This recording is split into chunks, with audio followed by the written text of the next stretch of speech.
Amigos, estamos de regreso hoy en Venezuela Empresarial por Unión Radio 105.3, todo el tiempo en todas partes. Amigos, hoy estamos hablando de temas muy interesantes. Estoy seguro que la audiencia que está conectada esta noche con nosotros, pues ha disfrutado muchísimo toda esta explicación, todo este panorama que nos presentó Gustavo Nieto, experto legal, sobre esta materia de si se factura o no se factura en dólares, cómo se hace, y además después la interpretación del profesor Carlos Ñáñez, y veníamos conversando justamente de esta novedad. Como usted dice, profesor, ya no nos habíamos terminado de acostumbrar o de ajustar a algo, cuando ahorita pues existe esto de la doble contabilidad en petros y en bolívares, ambas cosas inexistentes según su criterio, ni los petros existen ni existen los bolívares.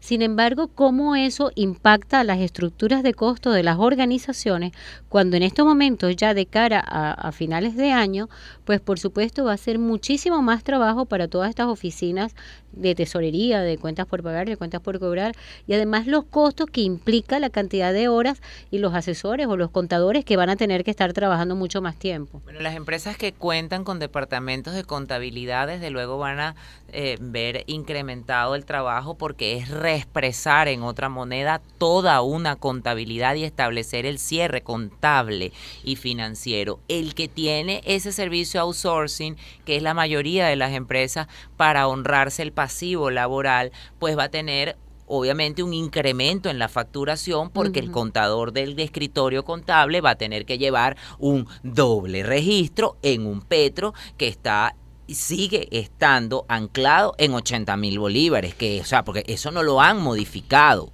sea, eso es una realidad. El incremento del salario se hizo sin modificar el valor del petro. Así es. El petro tiene una inconsistencia jurídica, y el abogado podrá decir, sí, de hecho le iba a preguntar, podrá ratificarlo así, porque el artículo 3 de la ley de hidrocarburos, que es sancionada por la administración de Hugo Chávez Frías, establece que las reservas de petróleo que se encontraren en el subsuelo o en la plataforma continental de la República son no enajenables e inembargables y no pueden ser sustento de emisión de deuda, y el petro es una colocación de deuda sin la autorización de la Asamblea Nacional. Entonces es una innominalidad, por eso es que yo llamo al petro una criptocreación, porque no tiene otra cosa. Usted ingresa al libro blanco del petro y está publicado en el Banco Central de Venezuela, y hay muy poca apeticibilidad de esa moneda, porque las criptomonedas se basan en la confianza, son fiat money, activos de confiabilidad.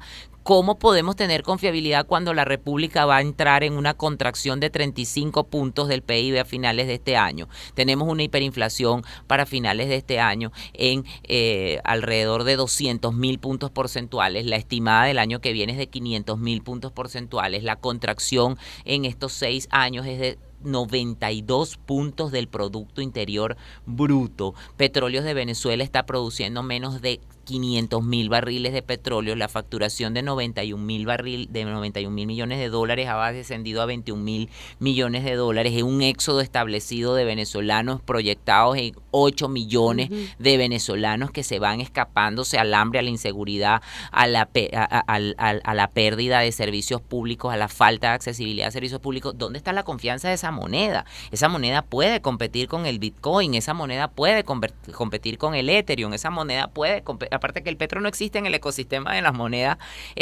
virtuales, de los criptoelementos. Entonces, volvemos de nuevo, el petro se creó como una moneda para que el gobierno pudiera sortear las sanciones. No funcionó, y ahora nos están obligando de manera imperativa y a juro a utilizarlo y aceptarlo, personas naturales y personas jurídicas, y presentarlo en la información contable. Así es. Dicho sea de paso, la información contable se puede llevar en bolívares, en piedritas, en cuentas o en espejitos. El problema está en que esto indica el grado de primitividad a la cual se está llevando la economía venezolana. Mari, la economía venezolana recibió 36 millones de euros fueron inyectados por el Banco Central para contener el crecimiento del tipo de cambio, que llegó a estar en 25.000 bolívares, y llegamos hoy sábado con un tipo de cambio que supera los 28.000 bolívares por dólar, porque es ineficiente y fue ineficiente esa intervención cambiaria frente a la altísima volatilidad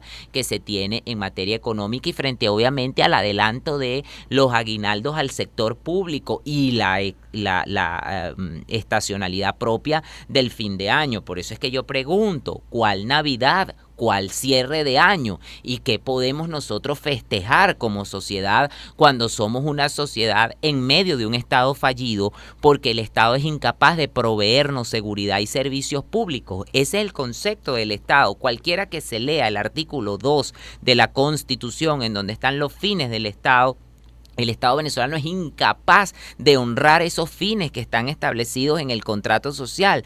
Y utilizando una máxima para englobar la idea de Jacques Rousseau, que se utiliza para enseñar las lecciones básicas de introducción al derecho público en la Facultad de Ciencias Jurídicas y Políticas: solo el Estado destruye al Estado y solo el derecho destruye al derecho. Y aquí tenemos un derecho que ha destruido al derecho, un Estado que ha destruido al Estado, y una justicia que ha horrorosa, por cierto, o del horror, que ha sustituido a la justicia como mecanismo equilibrador y como virtud social. La justicia es una virtud social y la razón es una virtud para la elegancia y la certidumbre del pensamiento. Los venezolanos hemos perdido la razón como virtud para pensar con claridad, porque estamos imbuidos en un proceso que en ciencias políticas se llama antifragilidad, es decir, un gobierno que produce entropía y desorden para dentro de esa entropía lograr niveles de estabilidad y mecanismos de control y de sumisión social. Esto no es otra cosa que un marasmo de lo que hoy definía durante las defensas de tesis de ciencias políticas como un archipiélago babelizante. Venezuela es un archipiélago babelizante donde cada quien habla su lenguaje, donde cada quien tiene un código de comunicación distinto y donde está rota la confianza, porque está roto el discurso como amalgama de interacción y de engranaje de la sociedad. Aquí el discurso es un discurso falaz, un discurso avieso, un discurso de la posverdad y un discurso de la sustitución de la verdad por una verdad alterna y única. ¿Qué nos queda a los venezolanos frente a esto? Porque verdaderamente, Mari, la radioaudiencia, ya como economistas nosotros, no sé, los abogados, me imagino que están iguales, no tenemos herramientas dentro de la caja de herramientas que aprendimos en los pregrados, en los posgrados y en el ejercicio de la docencia universitaria para darle o impelirle digamos que estabilidad a una sociedad que está sencillamente desmantelada. Nosotros sencillamente podemos aconsejar a que mantengamos los niveles de cognición y de racionalidad, y que allí, en ese nivel de cognición y de racionalidad, no gobierne esta andanada de inestabilidades, de antifragilidades, de incertidumbres y de volatilidades que hacen cada vez más precario el lenguaje y cada vez más lento la forma y más lenta la forma de pensar. La República de Checoslovaquia vivió una situación muy parecida a Venezuela durante un gobierno de corte autoritario comunista, y se reconstituyó transitorialmente a través de el amago con la verdad, es decir, buscaron a un líder que los amalgamara, que fue Václav Havel, el primer presidente de la República Democrática de Checoslovaquia, y fue un presidente que estuvo de acuerdo con la verdad. Para finalizar, una máxima de Václav Havel es que el gobierno totalitario falsifica la realidad, falsifica el discurso, falsifica las estadísticas y falsifica absolutamente todo, hasta falsificar la verdad y hasta falsificar el horror y hacerla compatible y leve con la existencia del ser humano. Así es, profesor. No podría estar más de acuerdo, además porque nosotros en este programa semanalmente damos la recomendación de que definitivamente los factores democráticos no les queda otra que alinearse a una sola idea, a un solo discurso, tiene que tener una sola voz, tiene que estar nucleada, tiene que estar blindado, porque si no lo hacemos, si seguimos con cuentos de camino y que cada quien tenga su propia verdad y su propia noción acerca de qué, y entonces otro dice verde, el otro dice azul, el otro dice blanco, y no hay ningún tipo de alineación ni engranaje comunicacional, la estrategia comunicacional la van a seguir llevando los que saben que están llevándonos el guión y que ellos sí tienen cada paso previsto, incluso todos los errores que nosotros vemos. Ay, qué bueno, se equivocaron. No se equivocaron. Todo eso es absolutamente intencionado. Y así de intencionado tiene que ser nuestro discurso, apegado definitivamente a la verdad, que nos logre amalgamar a todos los factores democráticos que sabemos que detrás de esta triste historia definitivamente hay una verdad grandísima, que es el renacimiento de una Venezuela que va a estar mucho más poderosa, que va a estar fortalecida, y que bueno, van a venir de otros lados a preguntarnos cómo hicieron los venezolanos, cómo pudieron salir de este meollo. Gustavo, una pregunta que te tengo a raíz de todo esta disertación tan completa y tan bien hecha por el profesor Ñañez. Este tema de los petros a nivel de facturar, de presupuestar, ¿qué tan legal, qué tanto asidero legal posee, y si va a presentar alguna otra problema, incertidumbre en cuanto al manejo legal de las operaciones?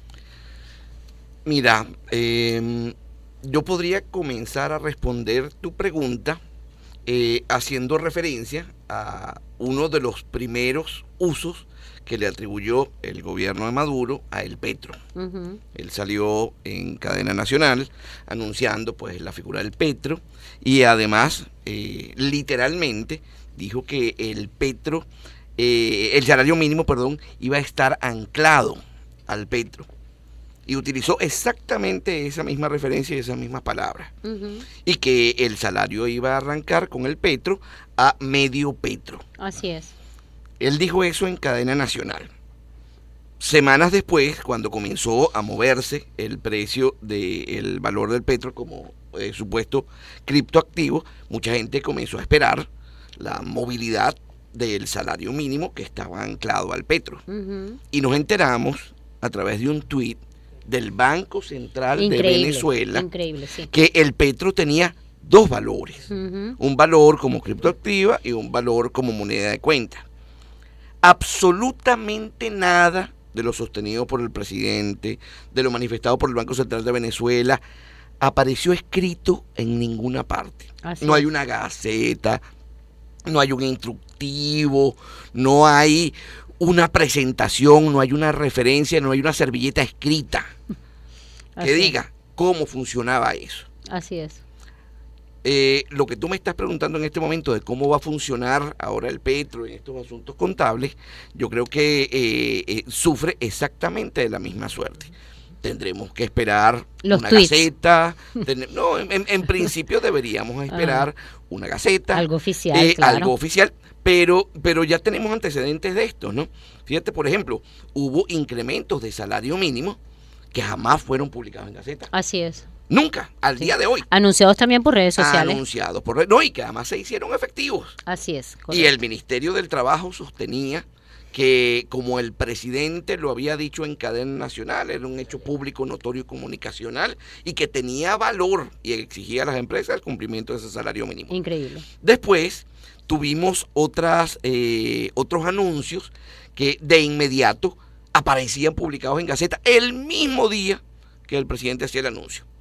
La verdad es que el manejo de la ambigüedad es lo que es una práctica de este gobierno que se ha convertido en una práctica consuetudinaria. Cuando les conviene aparece, cuando no es de su conveniencia no aparece, y no queda otra cosa que las referencias de la prensa.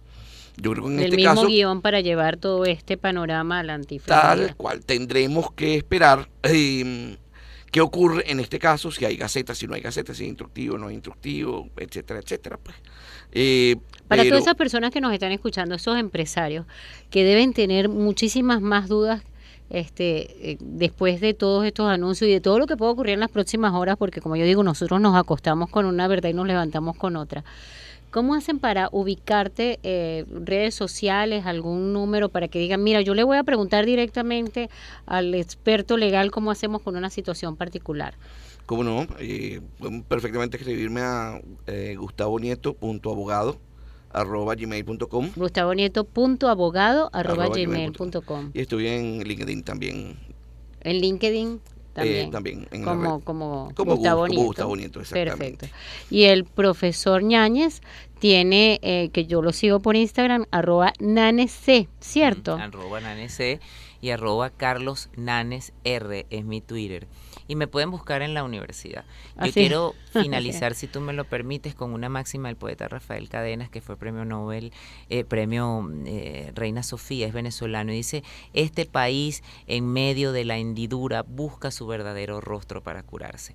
Venezuela va a encontrar en esta hendidura, Amén, que empezó en el 98 y pareciera terminar en algún momento, el verdadero rostro para curarnos. Y ese verdadero rostro para curarnos debe de estar en el momento en que decidamos como sociedad asumir la máxima de Theodor Adorno, que escribió un libro que se llamaba Educar para no repetir Auschwitz. Nosotros debemos educar para no repetir el chavismo. definitivamente es así.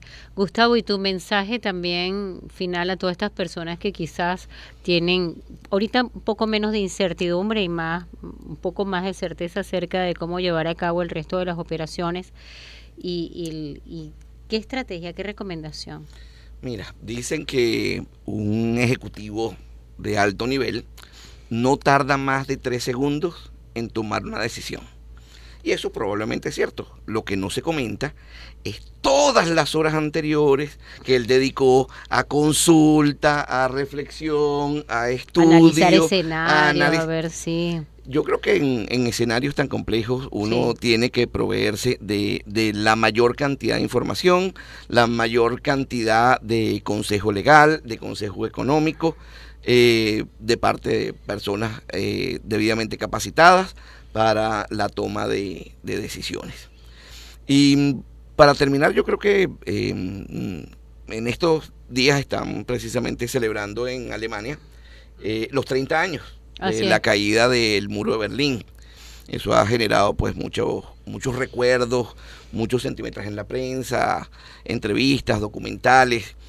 Y a mí me llama poderosísimamente la atención que cuando entrevistan y le preguntan a la gente que estaba en Berlín hace exactamente 30 años, si 15 días antes de la caída del muro había alguna señal, había algún mensaje, había alguna expectativa de que el muro se iba a derrumbar como se derrumbó. Y la verdad es que ya había algún movimiento porque Alemania Oriental estaba abriendo algunas fronteras por los costados y por ahí estaba comenzando a ir la gente, pero inclusive la gente iba y hasta regresaba. Pero nadie se imaginaba que el proceso de la caída del muro de Berlín iba a ser lo rápido y violento que fue. Ojalá y absolutamente pacífico. De modo que no perdamos las esperanzas. Que podría suceder. Yo siempre les digo en este programa que no se vayan del país porque esta película está a punto de terminar, aunque usted no lo crea. Nosotros vamos a llegar a ese asidero, nosotros vamos a llegar a ese cauce que nos lleve a la democracia nuevamente, a la libertad, y nosotros velamos por el libre comercio, por la libre empresa, por la libertad de expresión.